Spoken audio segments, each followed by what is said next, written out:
Well, to reach back to one of our heroes from the past, from the 60s, Saul Alinsky once said that even though both sides have flaws in their arguments, and you can always find something nuanced about your own side you don't like, and it's never perfect, you have to act in the end like there's simple black and white clarity between your side and the other side, or you don't get anything done.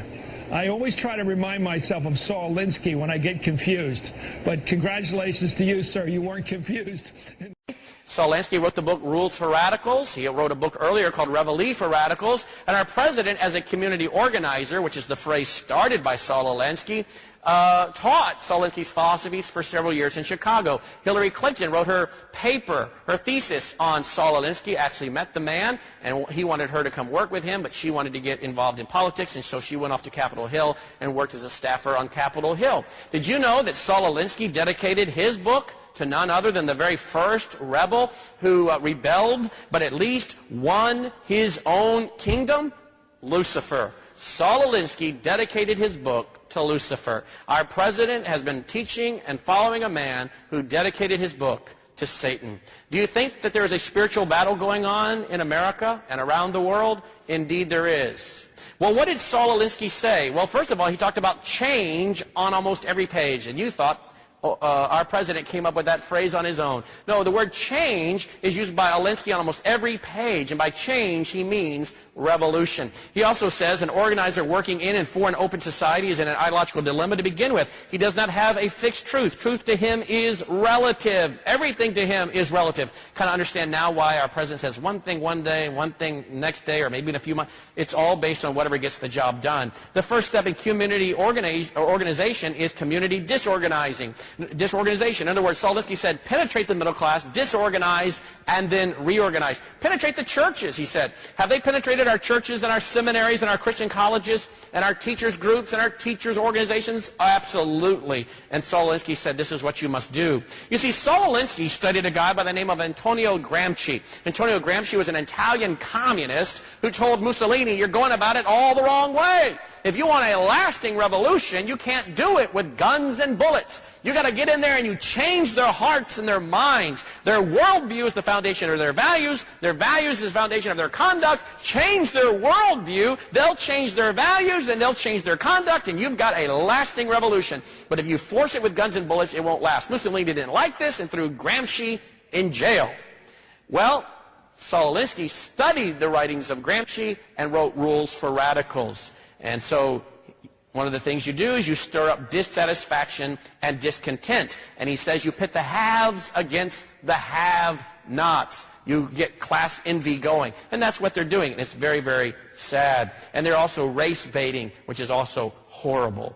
He goes on to say you'll be labeled an agitator, and that's exactly what you are. You agitate to the point of conflict. Standing behind President Clinton in this picture is the man in the gray suit. Standing next to him is his wife in the blue dress with the green sweater. This is a husband and wife. She kept her maiden name. Husband and wife by the name of Cloward and Piven, radical professors at Columbia University. They studied Saul Alinsky, and in 1966, they wrote an article in The Nation magazine saying, hey, let's implement socialism, and the way to do it is to collapse the economy. And the way you collapse the economy is to create more benefits, as many benefits as you can, new benefits, put as many people on those benefits as you can, overwhelm the system till you collapse it. They introduced this in New York, and I think they started out with about 150,000 people on the welfare. When they were done 10 years later, it was like 1.5 million.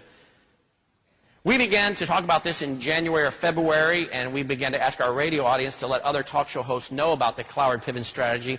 And within a few weeks, we have at least one talk show host on radio and television who began to talk extensively about the Cloward-Piven strategy. See, my friends, they're deliberately collapsing our economy. And there was a man by the name of George Riley who read this article, and he began to talk to a guy named Wade Rathke. Wade Rathke started an organization in Arkansas committed to doing this. The A in his organization stood for Arkansas. It worked so well, they changed the A to association, and you now know it is Acorn. Based on this philosophy of Saul Alinsky and the Cloward-Piven strategy.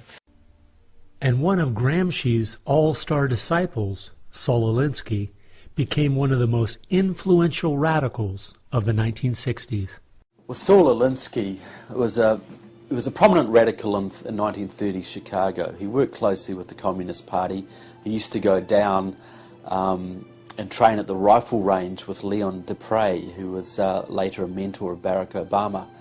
And they used to train to shoot because they knew the revolution was just around the corner. But that didn't come, so he got a bit more subtle. Well, Saul Alinsky called for a community organizer to stir things up, to create agitation. In fact, he said, you'll be accused of being an agitator, and that's exactly what you are. He wanted the haves and have-nots fighting with each other. It wasn't until I was watching an old film from World War II that I realized what the left has been doing in America to pit the poor against the rich, blacks against whites, and the young against the old is the same tactic Hitler used to disunify Germany. You see, they knew that they were not strong enough to conquer a unified country, so they split Germany into small groups. They used prejudice as a practical weapon to cripple the nation. Remember that when you hear this kind of talk. Somebody's going to get something out of it, and it isn't going to be you.